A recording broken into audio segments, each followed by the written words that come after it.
મરસિયાની મોજ. નાગજણ ગઢવીની ઘરવાળી કઈ મરસિયા ગાય છે, કાંઈ મીઠા મરસિયા ગાય છે. વજ્રની છાતીને વીંધી નાખે એવા એના વિલાપ.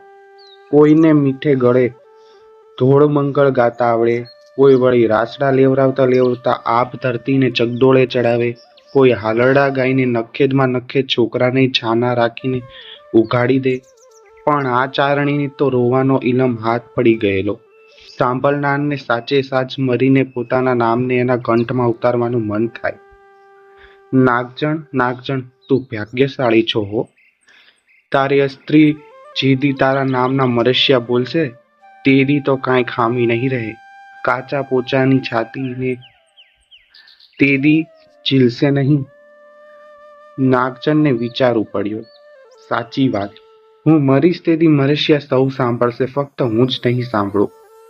એમ તે કંઈ થાય એવો હિલોળો માણ્યો વિના તે કંઈ મળી જવાતું હશે. હું આજ ગામત્રે જાઉં છું, આઠે જમણે આવીશ.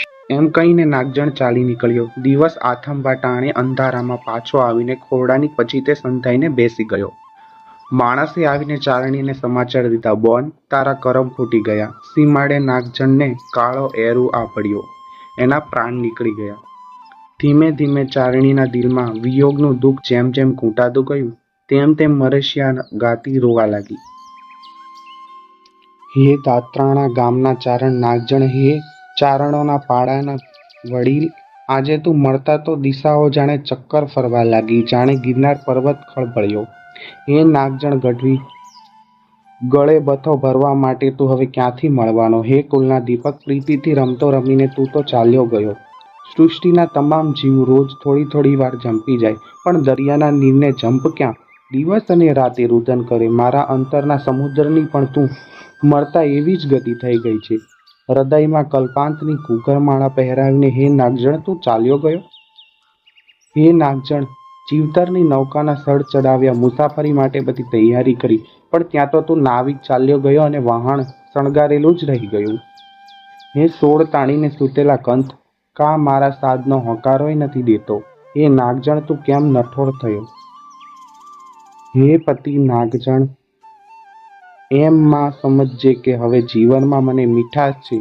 તું ચાલ્યો જતા તો અન્ન જળ ખારા થઈ પડ્યા છે. શું કરું? દેહના ભાંડા તો આત્મરૂપી ભાડૂતને દેવા જ પડે છે.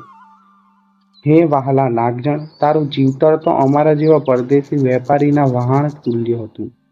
આ જે નવા અર્ધ પંથે આવીને ખરાબે ચડીને ભાંગી ગયું. મારી નૌકાના દોરડા છેદાઈ ગયા. હવે હું ક્યાં નીકળીશ? આંસુડે ઘૂમટો ભીંજાઈ ગયો અને જેમ જેમ રાત જામતી ગઈ તેમ તેમ એનો કંઠ વધુ ગળતો ચાલ્યો. નાગજણની છાતી ગજગજ ઉછાળા મારવા માંડી. ધરાઈ રહ્યો, તૃપ્ત થઈ ગયો. કરપચવાડેથી આવીને એને ચારણીનો ઘૂમટો ખેંચ્યો. લે હવે બસ કર, બસ કર, તારી વાલપના પારખા થઈ ગયા. ચારણી ચોકી. આ શું? મડું મસાણેથી પાછું આવ્યું? ચારણ, જોગમાયાની આણ છે. બોલ માનવી કે પ્રીત? માનવી રૂવાડેવી ફર્યું નથી. ચારણ એરું નથી અભડાયો. ના, એ તો મરસિયા માણવાની મોજ માણી લીધી પેટ ભરીને. ચારણીએ ભરથાર સામે પીઠ ફેરવી, ઘૂમટો વધુ નીચે ઉતાર્યો. ચારણે ચમકીને પૂછ્યું, કેમ આમ? ચાલ્યો જા ગઢવી, તુને મોવો વાંચ્યો. તારું નામ દઈને હું તુને રોઈ. હવે તું મારે મન મળું જ છો. મડાના મોઢા જોવાય નહીં. જા જીવીએ ત્યાં લગી રામ રામ જાણજે. આ શું ચારણી? ચારણીની ઠેકડી. લોકવાણી ભાખે છે કે એ અબોલા અને અજોણા જીવતર પર ટક્યા હતા. લેખક ઝવેરચંદ મેઘાણી છે અને આ માહિતી સૌરાષ્ટ્ર વિસ્તારમાંથી લેવામાં આવેલ છે.